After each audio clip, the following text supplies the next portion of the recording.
कितने सांचों में ढल करके आए हैं, हम ख्वाब की तरह पल के आए हैं। तुम जहां सिफारिश से पहुंचे हो, हम वहां पर चल करके आए हैं। घर से भी पढ़ाई किया जा सकता है और ना सिर्फ सिलेक्शन बल्कि रैंक निकाला जा सकता है यहाँ पर। सर एक्चुअली मेरा मोटिव था अभी मैं ऑल इंडिया रैंक 1 लेके आऊँ। सर चाहे बीएससी करो या आर्ट्स करो, गवर्नमेंट एग्जाम की प्रिपरेशन कर रहे हो तो कोई फर्क नहीं पड़ता कि तुम ऑनर से हो या फिर क्या हो। जैसे कोई भी साथ निंदा पे सोने मेरे पूरा साथ निभाया हमेशा। आप रोजाना कितने घंटे पढ़ते थे और किस टाइम पर पढ़ाई करना सबसे ज्यादा अच्छा लगता था? मुझे 5 घंटे कंप्लीट करने होते थे अपने, जैसे मर्जी करूँ। आप कहते हैं भी सबसे पहला प्यार मेरा लाइफ का, उससे ना क्वेश्चन जो 5 मिनट होता क्वेश्चन वो 1 मिनट में क्वेश्चन हो रहा था मेरा। मतलब अप्रोक्सीमेट 350 प्लस मॉक टेस्ट। एक भी दिन ऐसा नहीं है जब मैंने मॉक नहीं लगाया। 5 मिनट में रीजनिंग खत्म करूंगा, 15 मिनट में मैथ खत्म करूंगा, पर सर कोई स्ट्रेटेजी मेरी काम नहीं है उसमें। पुरुष दोस्त है, हाँ जी, महिला मित्र नहीं है। महिला मित्र थी। तो ये स्टॉपर्स टेक्निक क्या है? वो कौन सी ऐसी चीज है जो हर एसएससी एस्पिरेंट को अपनानी चाहिए? ठीक है, मोबाइल फोन सबसे ज्यादा डिस्ट्रैक्शन होता है, तो उससे कैसे बचें और आप कैसे बचें? क्या क्या कुक कर लेते हो? सर मैं कुछ भी कुक कर सकता हूँ। ये 9 महीने में सिलेक्शन लिया जा सकता है। कितने सांचों में ढल करके आए हैं, हम ख्वाब की तरह पल के आए हैं। तुम जहां सिफारिश से पहुंचे हो, हम वहां पर चल करके आए। और ये बात को साबित करते हैं अक्षित गुप्ता, जो कि पंजाब के भटिंडा से आते हैं और इन्होंने बहुत ही बड़ा कीर्तिमान हासिल किया है। ऑल इंडिया रैंक 60 है इनका एसएससी सीएचएसएल 2024 की परीक्षा में। तो इसके लिए बहुत बहुत शुभकामनाएं आपको। शुक्रिया सर। कैसे हैं अक्षित आप? सर बढ़िया, आप बताइए। बहुत बढ़िया। तो अभी आपकी जो पोस्टिंग लगी है वो कहाँ पे है?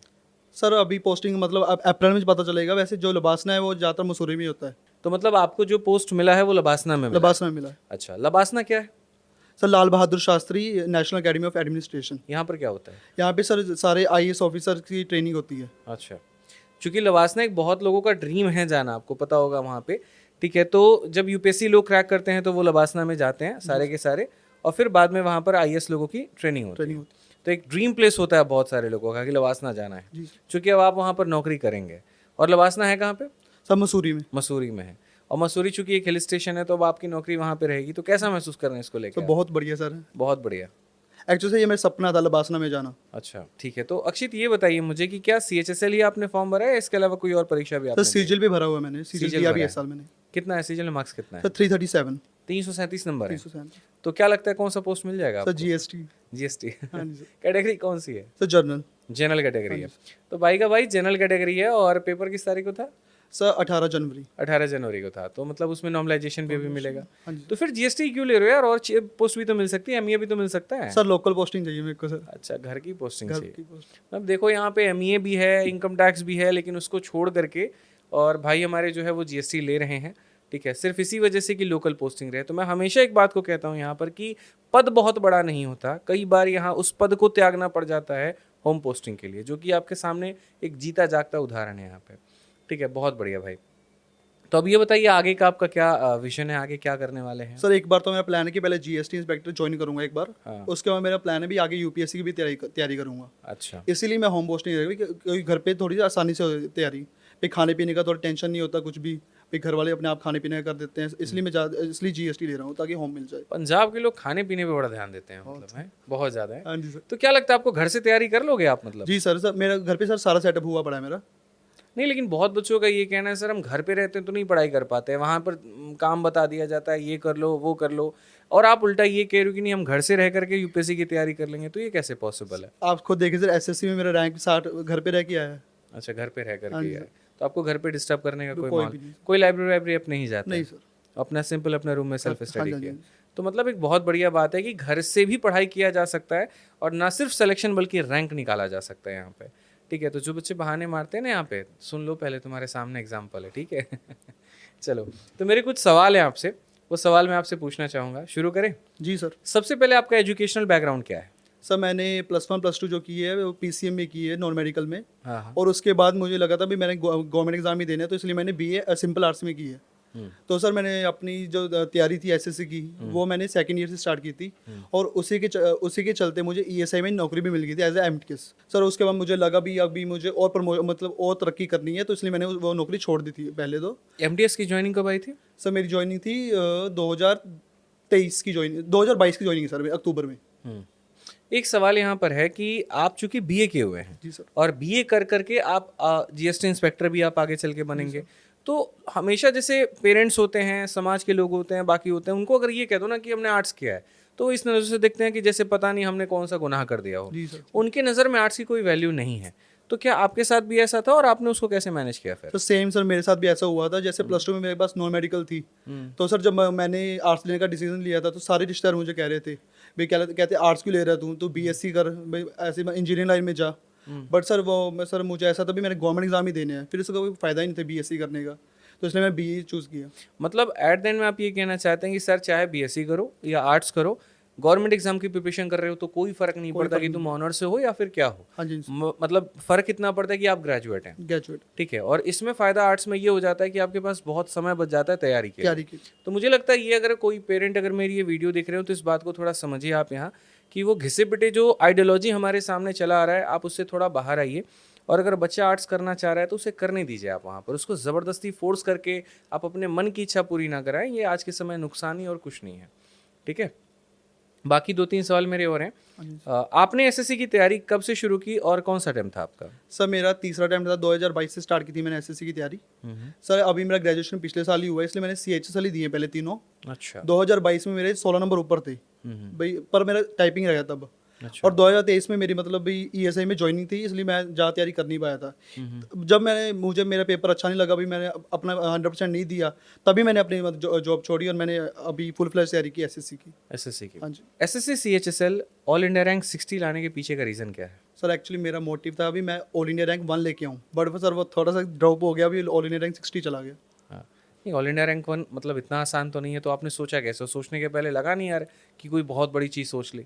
नहीं सर, मेरी मेहनत को देख के मुझे नहीं लगा सर हाँ। ऑल इंडिया रैंक बहुत बड़ी बात है। आपको विश्वास था कि हम कर सकते कर सकते हैं। क्या ऐसी चूक हो गई वहाँ पर कि आप 1 से सीधा 60 पर आ गए? सर मुझे लगता है कि जो एग्ज़ाम की एंजाइटी होती है वो मुझे थोड़ा इफेक्ट करेगी ज़्यादा। मतलब आप मानते हैं कि नर्वसनेस आपको सता नर्वसनेस सकता बहुत, है? हाँ। तो टैकल तो करना कभी तो सीखा होगा, कैसे कैसे टैकल कर सकते हैं उसको? सब इसलिए यहाँ पे बैठा हूँ सर मैं। तो कैसे टैकल किया आपने पेपर के दौरान जब वो हावी होता था नर्वसनेस? सर एक्चुअली सर मैंने एक अपना फंडा अपनाया हुआ था तब। जब मैं पेपर में जाता था ना तो मैं 1 मिनट रिलैक्स कर लेता पेपर में। मैं ऐसे नहीं सोचता भी 1 मिनट मेरा वेस्ट हो रहा है, इससे मैं ये सोचता भी 2 नंबर बढ़ रहे हैं मेरे इससे। तो चूंकि आप ये कह रहे हैं कि नर्वसनेस से आपका पेपर खराब हो सकता है, तो क्या आपने उसको कम करने का कोई सॉल्यूशन निकाला? सर मैंने एक डिसाइड कर लिया था, मैं अगर एग्जाम में बैठा हूँ और मुझे एंजाइटी हो रही है तो मैं वहाँ पे 1 मिनट अपनी आंखें बंद कर लूँगा और मतलब अपने आप को थोड़ा शांत करने की कोशिश करूँगा।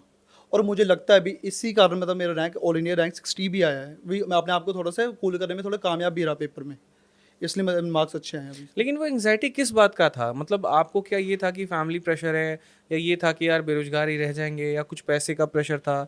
क्या था, मतलब किस तरह की एंग्जाइटी होती है? सर एक्चुअली बात है कि आपको जैसे मैंने पहले भी बताया भी मैं जॉब छोड़ के आया था एक, तो एक प्रेशर हो जाता है भी आपने एक गवर्नमेंट जॉब छोड़ी है, भी आपको दूसरी जॉब जल्दी लेनी है, उसी बात का एंजाइटी आपको परेशान करती है बाद में पेपर में भी।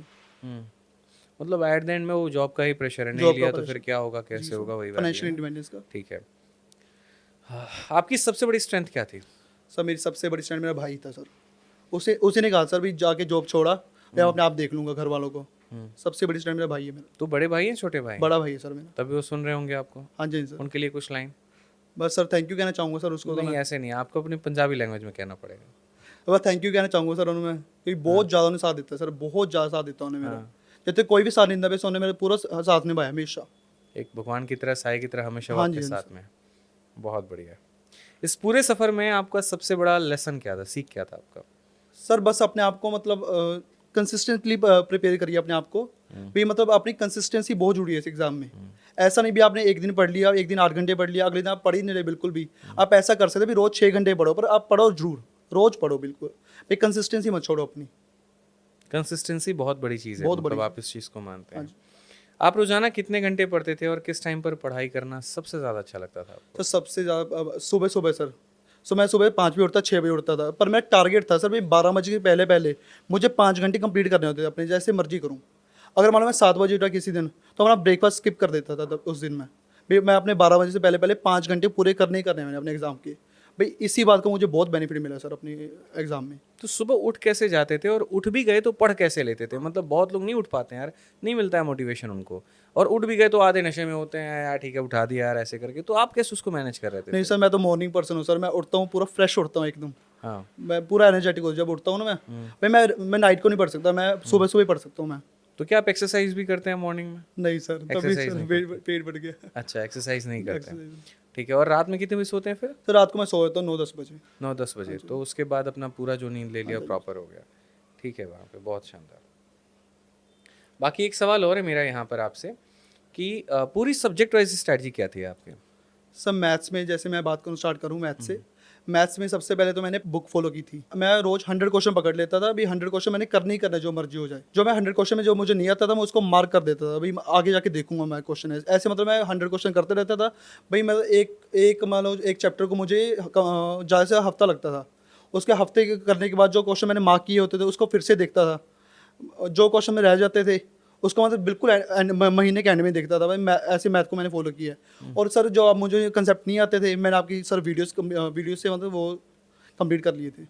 तो मैथ्स में बिल्कुल बेसिक से कैसे तैयारी शुरू किया था आपने? चूंकि एमटीएस, फिर उसके बाद सीएचएसएल, फिर उसके बाद सीजीएल, और सीजीएल में जो लेवल होता है वो काफ़ी अच्छा होता है वहाँ पर। तो पहले स्टार्टिंग जब की थी परसेंटेज चैप्टर से, तो कैसे किया था, कैसे क्या पढ़ा था, कैसे किया था वो? सर एक्चुअली सर मेरा मैथ्स ना स्टार्टिंग से बहुत प्यार है। आप कहते हैं सबसे पहला प्यार मेरा लाइफ का वो मैथ ही था सर मेरा। तो मुझे सर मैथ में इतनी डिफिकल्टी नहीं आई। मुझे डिफिकल्टी आई थी जीके में बहुत ज़्यादा। मुझे मैथ में ज़्यादा डिफिकल्टी नहीं। ज़्यादा डिफिकल्टी नहीं। जीके को फिर कैसे किया आपने सर प्रिपेयर? जीके सर मैंने बहुत पापड़ बेले हैं जीके के पीछे। तो सर जीके मैंने स्टार्ट किया करनी। एफआरबी में सर थोड़ा सा मेरा इफेक्ट होना शुरू हुआ। अभी मेरे मार्क्स बढ़ने शुरू हुए मॉक्स में, तो पीवाईक्यू में मतलब मार्क्स मेरे और बढ़ने लगे। बस इसी तरह मैं जीके मतलब बढ़िया से। और इंग्लिश का? सर इंग्लिश तो मैंने प्रशांत सर से। सर प्रशांत सर जो क्लासेस है ना सर इंग्लिश की, उस वो क्लासेस में रोज लगाता होता था सर। तो लाइव क्लासेस होती है सर की, और रोज यूट्यूब पर? हाँ जी सर यूट्यूब। ठीक है। रीजनिंग कैसे प्रिपेयर किया आपने? सर रीजनिंग सर सिर्फ मॉक टेस्ट। मॉक टेस्ट दिया था? हाँ जी सिर्फ मॉक टेस्ट से प्रिपेयर सिर्फ हो mock गया test, हाँ आपका? जी। ठीक है। इसके अलावा मैथ्स के लिए स्ट्रेटजी क्या थी, और क्या कोई स्पेशल ट्रिक थी जो आपने फॉलो की? सर एक्चुअली सर ये बहुत इंटरेस्टिंग क्वेश्चन है, क्योंकि ना जो आपका कंसेप्ट था डिजिटल सम वाला, वो मुझे पहले नहीं पता था, बिल्कुल आइडिया नहीं था। सबसे पहले मैंने आपकी बुक खरीदी थी ब्रह्मास्त्र, जो आपकी फॉर्मूला बुक है ना, वो खरीदी थी। आपका सबसे पहला चैप्टर डिजिटल सम वाला है। हाँ। तो सर मैंने वो देखा भाई, मैंने देखा भाई उससे ना क्वेश्चन जो 5 मिनट होता है क्वेश्चन, वो 1 मिनट में क्वेश्चन हो रहा था मेरा। सर उसने बड़ा हेल्प की सर ब्रह्मास्त्र बुक ने। तो डिजिटल सम की वीडियो देख करके आपने डिजिटल सम सीखा, या फिर फॉर्मूला बुक से ही ये सीखा? फॉर्मूला बुक से पढ़ करके सीख लिया? तो वो इतना सफिशिएंट लैंग्वेज है हाँ जी सर कि अगर कोई बच्चा बिना वीडियो देखे भी अगर पढ़ना चाहे और सीखना चाहे तो सीख सकता नहीं है? सर बहुत सिंपलीफाई लैंग्वेज है। अच्छा। समझ लग जाता है। फॉर्मूला बुक का रिकमेंडेशन किसने दिया था आपको? सर यूट्यूब पे सर पढ़ा होता है। यूट्यूब पे था? हाँ जी सर। तो फॉर्मूला बुक को कैसे रेट करना चाहेंगे आप? सर बहुत अच्छी बुक है सर। आप सब सारे कंसेप्ट ना एक ही बुक में दिए हुए हैं। तो मैं तो रेकमेंड करूंगा कि फॉर्मूला बुक लेनी चाहिए ब्रह्मास्त्र। फॉर्मूला बुक को आपने इस्तेमाल कैसे किया था, कैसे पढ़ा था? क्या आप शुरू से चैप्टर के साथ उसको पढ़ते जा रहे थे, या आपने छोड़ दिया था कि नहीं हम लास्ट में 20 दिन पढ़ करके जाएंगे? मतलब आपका पढ़ने का तरीका क्या था फॉर्मूला नहीं बुक सर, जब मैं मान लो कोई भी चैप्टर स्टार्ट करने लगा था, सबसे पहले मैं फॉर्मूला बुक उठाता था और फॉर्मूलाज देखता था भाई, मतलब कौन कौन से फॉर्मूला इस चैप्टर में काम आएंगे मेरे भाई। उन फॉर्मूलाज को बाद में मैं चैप्टर में इंप्लीमेंट करता था अभी कैसे मेरा टाइम बच सकता है पेपर में, ऐसे सर। मतलब वो एक शॉर्ट रिवीजन के तौर पे आपको ज़्यादा हेल्प रहता था, फिर बाकी अपना पीवाईक्यू बुक से क्वेश्चन आपने सॉल्व कर लिया। रीजनिंग को फास्ट और एरर फ्री बनाने के लिए आपका टिप्स क्या है? सब ज़्यादा से ज़्यादा मॉक टेस्ट हो, ज़्यादा से ज़्यादा। कहाँ से मॉक टेस्ट लगाएं? सर ऑनली बोर्ड हो सकता है सर, टेक्स्ट बुक हो सकता है। मैंने तो इन दोनों से दिए थे। तो चैप्टर वाइज मॉक टेस्ट देते थे या फिर सेक्शनल हो गया? सेक्शन सर, 25 क्वेश्चन के मिक्स 25 आ गए। और गलती होती थी तो कैसे करेक्ट करते थे? एनालाइज कर लेता हूँ बस उसको सर। और मानो यार कोई टॉपिक समझ में नहीं आया, कोई क्वेश्चन नहीं आया, तो उसको कैसे करते थे फिर? सर एक्चुअली मेरा सर एक ही टॉपिक वीक था, स्टेटमेंट कंक्लूजन। उसका सर मैंने वीडियोस बहुत देखी हैं यूट्यूब पे, पर सर मुझे लगता नहीं सर वो तुक्के वाली बात ही वैसे स्टेटमेंट कंक्लूजन। तो रीजनिंग में कितना स्कोर था आपका? 90 और 90 था मेरे उसमें। क्या बात है। और मैथ्स में, मेंस में? 75 था मैथ में। आपने प्रैक्टिस को ज़्यादा महत्व दिया या फिर थ्योरी को? सर प्रैक्टिस को। प्रैक्टिस को। थ्योरी आप स्किप करते थे मतलब? ठीक है सर एक भी दिन ऐसा नहीं है जिस दिन मैंने मॉक लगाया ना हो, फरवरी से लेके अभी देख लो जनवरी तक, एक भी दिन ऐसा नहीं है जब मैंने मॉक नहीं लगाया। रोज एक प्री का मॉक दे रहे एक थे? रोज मतलब अप्रोक्सीमेट 350 प्लस मॉक टेस्ट आराम से। तो मॉक टेस्ट को आप कितनी महत्व देते हैं तैयारी में? बहुत ज़्यादा सर। मैं तो एक भी दिन ऐसा नहीं सर मॉक टेस्ट नहीं लगाया मैंने। लेकिन मॉक टेस्ट लगाने का सही समय क्या है? सर मेरे अकॉर्डिंग तो सर जब आप पूरे टाइट हो सर। मैं सर लगाता मॉक टेस्ट 9 बजे। जब मैं सर पढ़ के पूरा थक जाता था ना, मैं 9 बजे अपना मॉक टेस्ट लगाता था मैं। क्यों ऐसा क्यों करते थे? ऐसा था सर भी दिमाग थोड़ा पूरा ऑक्यूपाइड होता है उस वक्त।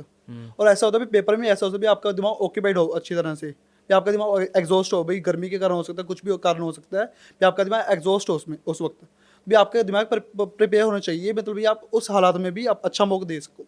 फ्रेश बेन से लगाने का मतलब ये है कि पेपर में अगर थोड़ा एग्जॉस्ट हो गया तो उस पर इफेक्ट डाल देगा। इफेक्ट डाल तो यानी मॉक की तैयारी तब आपने शुरू की जब आप टोटली एग्जॉस्टेड थे, तो वो हेल्प करता था आपको। ठीक है, चलिए एग्जाम डे, उसके थोड़े एक्सपीरियंसेस के ऊपर में हम लोग अभी चर्चा करेंगे कि परीक्षा वाले दिन आपके क्या एक्सपीरियंस थे। ठीक है, तो पेपर के दिन आपकी क्या स्ट्रेटजी थी? सर पेपर के दिन सर मैं बहुत ज़्यादा टेंशन में था। जब वो पेपर के आखिरी के जो 10 दिन होते हैं, हम कुछ रणनीति बनाते हैं, how to crack CHSL in 10 days करके, तो ऐसा आपने क्या अपना बनाया था कि 10 दिनों में मैं क्या करने वाला हूँ? सर मैंने बनाया तो बहुत कुछ था, भी ऐसा करूंगा पेपर में जाके, मतलब ऐसा करूंगा, बैठूंगा आराम से, मतलब कोई बात नहीं, 5 मिनट में रीजनिंग खत्म करूंगा, 15 मिनट में मैथ खत्म करूंगा, पर सर कोई स्ट्रेटजी मेरी काम नहीं है उस वक्त। मैंने सर लास्ट के 5 दिन, आप यकीन नहीं मानोगे आप, मान लो मेरा 18 को पेपर था और 13 से लेकर मैं पढ़ना बंद कर दिया था। बिल्कुल मेरा मन नहीं लगता पढ़ने में, बिल्कुल ऐसा लगता भी मैं छोड़ दूँ किताबें अभी बिल्कुल। तो सर जब मैं पेपर के दिन गया तो सर गर्मी बहुत ज़्यादा थी उस दिन। तो सर उस दिन मैं जब अंदर गया, जब मैं बैठा एग्ज़ाम सेंटर में जाके बैठा सीट पे, तो सर मुझे आपको जैसे बताया भी एग्ज़ाम एंजाइटी हो जाती है मुझे बहुत जल्दी। और सर मैं अपनी आंखें बंद कर लेता हूँ मैं हमेशा, या अपने आप को याद करता हूँ भाई हाँ भाई मैंने क्रैक करना है एग्ज़ाम को। मैं पूरा मोटिवेशन लेके आता है, अपने अंदर पूरी मोटिवेशन लेके आता है, भाई मैंने एग्ज़ाम को क्रैक करना है, अभी थोड़ा शांत हो जा भी, कोई बात नहीं, घंटे बाद जो एंजाइटी है ना, घंटे के बाद आने दो, जितनी एंजाइटी आनी है, तो घंटे के लिए भी अपने आप को मैं पूरा टाइम देता था। जब रिजल्ट आया और आपने ऑल इंडिया रैंक 60 देखा, तो पहली फीलिंग क्या थी? सर गूज़बम्प्स आ गए थे मेरे सर। गूज़बम्प्स आ गए थे। किसको बताया सबसे पहले? सबसे मम्मा को सर। मम्मी। मम्मी के बाद? पापा। पापा के बाद? पापा का बहन को। बहन के बाद? सर भाई ना बाहर था, नहीं सबसे पहले उसको भाई के बताना बाद? था। फिर तो सर घर वालों ने रोला डाल दिया। घर वालों के बाद? कोई तो होगा स्पेशल पर्सन जिसको आप वो मेरा दोस्त है सर, एक कृष्ण है मेरा दोस्त है, उसको बताया था। अच्छा, पुरुष दोस्त है? हाँ जी, हाँ जी। महिला मित्र नहीं है? महिला मित्र थी सर। देख लो सही से ऑन कैमरा है। और टाइम ही नहीं है सर। टाइम ही नहीं है? टाइम ही नहीं है। पक्का सही बोल रहे हो? पक्का सही बोल रहे हैं। टाइम मैनेजमेंट के दौरान सबसे बड़ी मुश्किल क्या आई थी आपको, जो कि आप स्टॉप वॉच टेक्निक मुझे बता रहे थे, तो ये स्टॉप वॉच टेक्निक क्या है? सर स्टॉप वॉच टेक्निक के में ऐसा होता है भी, जैसे हम घड़ी के हिसाब से पढ़ते हैं भाई, जैसे 12 से लेकर 2 महीने भाई टारगेट बनाए, 12 से 2 महीने पढ़ना है, बट आप पूरे 2 घंटे नहीं पढ़ते। आप अगर स्टॉप वॉच से उसको काउंट करेंगे तो वो 1.5 घंटे रह जाएगा सिर्फ, क्यों आप बीच में उबासी लेते हैं, मतलब आप वॉशरूम वगैरह चले जाते हैं, जब कुछ भी होता है आप उसको काउंट नहीं करते, बट आप स्टॉप वॉच में काउंट करते हो उस चीज़ को। आप आधा घंटा उसको माइनस कर देते हैं, उसमें अपने को सही पता चला आप पूरे दिन में पढ़े कितने ज़्यादा। लेकिन ऐसा नहीं लगता यार कि स्टॉप वॉच चला दिया तो मतलब प्रेशर है, टिक टिक टिक टिक टिक टिक चल रहा है और उस प्रेशर के अंदर में पढ़ रहे हैं, तो वो परफॉर्मेंस अच्छा होगा कि नहीं होगा? नहीं सर, परफॉर्मेंस बहुत अच्छा होता है इससे ऐसा होता है, इससे सेटिस्फेक्शन होती है भाई हाँ आज मैं पढ़ा हूँ इतने घंटे। नहीं तो अब अगर आप घड़ी से पढ़ते हैं, आपको सेटिस्फेक्शन जितनी मर्जी कर ले, आपको सेटिस्फेक्शन नहीं होगी इससे। मैं अगर मतलब स्टॉप वॉच टेक्निक को अगर कहूँ बच्चों को अपनाने को ना, तो मुझे लगता है इनको पता चलेगा, दिन में तो बैठे थे 8 घंटे लाइब्रेरी में, और वो स्टॉप वॉच का टेक्निक जब लगाएंगे तो पता चलेगा निकले 2.5 घंटे। निकले 2.5 घंटे वही। क्योंकि एक बार हमने गुरुकुल में ऐसा कराया था, बच्चे तो ये कहते थे जी 9 घंटे का आपने हमें शेड्यूल दे दिया है, हम यहाँ पर बाकी चीज़ें क्या करें। तो हमने कहा आज एक काम करो, तुम लोगों को मोबाइल हम दे दे रहे हैं, स्टॉप वॉच मतलब ऑन कर दो, जब पढ़ना तब ऑन करना और जब बंद करना तब ऑफ कर देना। वही तो पता चल रहा है कि पूरे दिन में 8 घंटे में हमारा एफिशिएंसी 2, ढाई 3 घंटे का आ रहा है। बाकी समय कहाँ गया? बीच में नोटिफिकेशन देख लिया, थोड़ा रील देख लिया, वहाँ पे बातें करने लगे वहाँ पे। ठीक है, तो वो थोड़ा सा मुझे लगता है, मैं मतलब पर्सनली जो मैंने फील किया है कि लॉन्ग टर्म के लिए भी वो अच्छा नहीं है, और ऐसा भी नहीं है कि उसको एकदम फॉलो ना करें। लेकिन हाँ, एक बार हर इंसान को ये स्टॉप वॉच टेक्निक ज़रूर अपनाना चाहिए, ताकि वो ये देख पाए कि एक्चुअल में एफिशिएंसी कितनी है। लॉन्ग टाइम के लिए मैं इसीलिए सजेस्ट नहीं करूँगा, रेकमेंड इसीलिए नहीं करूँगा वहाँ पे, क्योंकि वो हमेशा एक दिमाग पे ऐसा लगे कोई डंडा लेके बैठा हुआ है और पढ़ने के लिए मजबूर कर रहा है वहाँ पे, तो प्रेशर हो जाएगा बहुत ज़्यादा। पर मैं इस बात को मैं कहना चाहूँगा भी, जब डंडा होता है बंदा तभी पढ़ता है। हाँ, ये भी है, ये भी है, डिपेंड करता है हमारे ऊपर में। वो कौन सी ऐसी चीज़ है जो हर एसएससी एस्पिरेंट को अपनानी चाहिए? Sir consistency. रोज पढ़ें। आप अगर नहीं पढ़ सकते रोज 9 घंटा नहीं पढ़ सकते आप, तो आप रोज 6 घंटा पढ़ें, पर पढ़ें जरूर। लेकिन यार फिर फेस्टिवल भी आ जाता है, शादी भी है दोस्तों की, और भी घर में फंक्शंस हैं, बाकी चीज़ें हैं, वो भी जाना है, वो भी ज़रूरी है, तो फिर आप उसको कैसे मैनेज करते थे फिर? सर अगर आप मान लीजिए अगर कोई फेस्टिवल आया है, तो आप 4 दिन फेस्टिवल ना मनाए, आप एक ही दिन फेस्टिवल मनाएं। जैसे दिवाली भी आया था, जब मैं प्रिपरेशन कर रहा था, तब दिवाली भी आया था मेरे दौरान, पर मैंने सिर्फ एक ही दिन दिवाली मनाई थी। मैं ऐसे नहीं मैं 3 दिन पहले बंद कर दिया पढ़ाई करनी, या 3 दिन बाद पढ़ाई नहीं कर रहा, मैं सिर्फ एक दिन अपनी मनाऊँ। वैसे शादी भी कोई आ गई, शादी में चले जाओ सिर्फ आप उस दिन, आपको ऐसा नहीं 3 दिन पहले आप हल्दी में भी जाओ, आप मेहंदी में भी जाओ, वो आप अवॉइड कर सकते हो। मतलब जो मेन इवेंट है हम उस दिन गए, अपना अटेंड किया, ताकि उनको भी खुशी रहे और हमारा भी अपना काम हो जाए और अपना पढ़ाई करते रहें। बहुत बढ़िया भाई। ठीक है, मोबाइल फ़ोन सबसे ज़्यादा डिस्ट्रैक्शन होता है, तो उससे कैसे बचें और आप कैसे बचे थे? सर मैंने तो अपनी मम्मी को दे दिया मोबाइल फ़ोन। मम्मी को दे दिया, मम्मी को दे दिया। मतलब अब तो पक्का कंफर्म महिला मित्र नहीं थे। हाँ। ठीक है, तो मम्मी को दे दिया वहाँ पे, तो फिर कैसे यार क्लासेस कैसे देखते थे, बाकी लैपटॉप था चीज़ें? सर मेरे पास। लैपटॉप से हाँ ही जी। सारा काम उसी से होता था। तो कितने टाइम तक मम्मी को आपने मोबाइल दिया मतलब? सर मैं फरवरी में आया था, मैंने हाँ। अप्रैल में दे दिया मोबाइल। अच्छा, फिर बाहर गए कॉल करना हो उनको, कैसे होता था वो फिर? मम्मी फ़ोन दे देते, तो वो वापस देते मम्मी फ़ोन। हाँ, बट जब मैं पढ़ता था तब मैं मुझे फ़ोन नहीं मिलता था, तब बिल्कुल। आपने साइड में रख दिया कभी, ठीक है, मतलब इस तरीके से? नहीं, मम्मी के पास होता तब। जब मैं पढ़ता था तब मम्मी के पास ही होता फ़ोन। बहुत बढ़िया, तो घर में फ़ायदा है एक मतलब। फ़ायदा वो। पढ़ाई के दौरान खाने का स्पेशल रूटीन क्या था? तो कुछ रूटीन नहीं होता खाने का। हाँ? जब भूख लगे खा लिया, कोई स्पेशल रूटीन नहीं होता था खाने का। सबसे बड़ी हॉबी क्या है आपकी? Sir cooking. कुकिंग है, क्या क्या कुक कर लेते हो? सर मैं कुछ भी कुक कर सकता हूँ। कुछ भी कुक कर सकते हो, कुछ भी बना सकते हाँ हो। जी। तो फेवरेट रेसिपी आपकी? Sir French fries. French fries कैसे बनाते हैं फ्रेंच फ्राइज? सो फ्रेंच फ्राइज़ के लिए ऐसा होता है भी आलू ना डिफरेंट तरह के होते हैं। हम्म, इसके लिए येलो आलू आते हैं जो सिर्फ हमारे वहाँ पे नहीं मिलते, कोडूपुरा में नहीं मिलते हैं वो जलंधर वाली साइड पे मिलते हैं। हम्म, उसको आप क्या क्या करते हैं, इसको काटना होता है, पहले उसका स्टार्च निकालना होता है। उसको फ्राई करो, उसको बॉईल करो, उसका स्टार्च निकालो। उसको उसको सबसे पहली बात जो आप जो क्रंच लाते हैं ना, उसको क्रंच लाने के लिए डबल फ्राई करना पड़ता है। कई लोग उसको एक कॉर्न स्टार्च डालते हैं, भाई कॉर्न स्टार्च नहीं डालना चाहिए मेरे अकॉर्डिंग। तो उसको आप डीप फ्रीज कर दो और वो कॉर्न स्टार्च का काम आप कर देगा। मुझे लग रहा है जितनी बारीकी से आप इस रेसिपी को बता रहे हैं, कहीं गलत फील्ड तो नहीं चूज कर लिया आपने? नहीं नहीं सर। हैं? पक्का सरकारी नौकरी में ही हाँ जाना जी, था, हाँ जी सर। या मन में कहीं कोई इच्छा है एक मास्टर शेफ बनने की? नहीं सर, वो एज अ साइड बिजनेस कभी कभी करूँगा। अच्छा, वो कभी मौका साइड मिले तो। बिजनेस करोगे ऐसे? हाँ, कभी मौका मिले। मतलब पहले ही सोच रखा है। हाँ जी, हाँ जी। बहुत बढ़िया भाई। ठीक है, अंत में मेरे कुछ सवाल हैं, ठीक है, और मैं चाहूँगा वहाँ पर कि ये सवाल जो है मेरे बच्चों की तरफ से आपके लिए हैं। मैं एक बिगनर हूँ और मुझे अपने मन में कितने महीने लेकर के चलने चाहिए, कितना वक्त लेकर के चलना चाहिए कि मैं CHSL की परीक्षा को क्रैक कर पाऊँ और सिलेक्शन ले पाऊँ? सर अगर आपका बिल्कुल भी कोई बैकग्राउंड नहीं है भाई एसएससी के प्रति में, तो आपको कम से कम 8 से 9 महीने तो चाहिए। अगर आपको मतलब मैथ से प्यार है, जैसे मुझे मैथ से प्यार था, तो आपका मेरे ख्याल से 6 महीने सफिशिएंट होते हैं। अगर आपका पहले कोई बैकग्राउंड है तो। अगर नहीं है फिर 8 से 9 महीने कम से कम चाहिए। या 9 महीने में सिलेक्शन लिया जा सकता है? सर अगर आप मेहनत करोगे ले सकते हो। लेकिन अगर जिनका समय 9 महीने से ज़्यादा लग रहा है, 1 साल लग जा रहा है, 1.5 साल लग जा रहा है, वो तो अपने आप में डिमोटिवेट हो जा रहे हैं। तो उस डिमोटिवेशन का इलाज क्या है? Sir consistency. लगे रहो, मतलब मेहनत लगे करते रहो। रहो। ठीक है, मेरा इंग्लिश बहुत कमज़ोर है, ठीक है, शुरू से कोई ऐसा बैकग्राउंड रहा नहीं, मैं इंग्लिश को कैसे सुधारूँ? सर आप इसके लिए इंग्लिश माध्यम को फॉलो कर सकते हैं। वो एक्चुअली क्या करते हैं, वो रोज 25 क्वेश्चन देते हैं, एसएससी के क्वेश्चन देते हैं 25।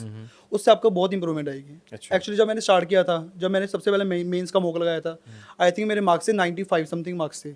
अभी आप देखिए मेरे जो मेंस का अभी सीजीएल का मेंस दिया है, उसमें मेरे फुल मार्क्स हैं। लोग कहते हैं कि इंग्लिश रीडिंग करने से होता है बेहतर। हमने न्यूज़पेपर उठाया, 2 पन्ने 2 लाइन पढ़ने के बाद में हम बोर हो गए और वो कंसिस्टेंसी नहीं बन पाई। तो वो कितना महत्व रखता है और क्या मुझे करना चाहिए कि जिससे मैं अपनी रीडिंग सुधार पाऊँ? सर इंग्लिश मैं अपना पर्सनली बताऊं तो मैंने द हिंदू कभी नहीं पढ़ा एसएससी के लिए। तो मैं इंग्लिश माध्यम ही किया था। इंग्लिश माध्यम में आपकी रीडिंग इंप्रूव होगी, क्योंकि वहाँ पे रोज कॉम्प्रिहेंशन आएगा ही आएगा। आपको रोज कॉम्प्रिहेंशन करना ही पड़ेगा, आपकी रीडिंग अपने आप इंप्रूव होगी। इंग्लिश माध्यम काफ़ी अच्छा चैनल है। बढ़िया है। हाँ जी, बहुत बढ़िया। एक आइडियल रूटीन क्या है? मतलब 9 घंटे, 7 घंटे, 8 घंटे और जो भी हैं, तो उसमें सब्जेक्ट वाइज डिस्ट्रीब्यूशन क्या होना चाहिए? सर मेरे अकॉर्डिंग तो बच्चे जीके को काफ़ी वेटेज देते हैं। मैंने भी दी थी, मैंने बेवकूफ़ी की है ये। बट जीके को मेरे ख्याल से ज़्यादा वेटेज नहीं देनी चाहिए, क्योंकि जीके ज़्यादा साथ नहीं निभाता। आप सबसे ज़्यादा वेटेज दो इंग्लिश को, क्योंकि इंग्लिश की वेटेज पेपर में भी ज़्यादा है। आप इंग्लिश को हर एक सब्जेक्ट को आप उसके समय से बताइए कि कितने बजे से कितने बजे तक आप पढ़ते थे। मतलब जैसे मॉर्निंग में मैथ्स हो गया या रीजनिंग हो गया या जीएस पढ़ना, उस हिसाब से बताइए ताकि बच्चों को जवाब सही। सर ऐसे मैं कभी घंटे देख के नहीं बैठा भाई। जैसे मैंने अभी कभी सोचा भी मैथ को 2 घंटे देने हैं, 3 घंटे देने हैं।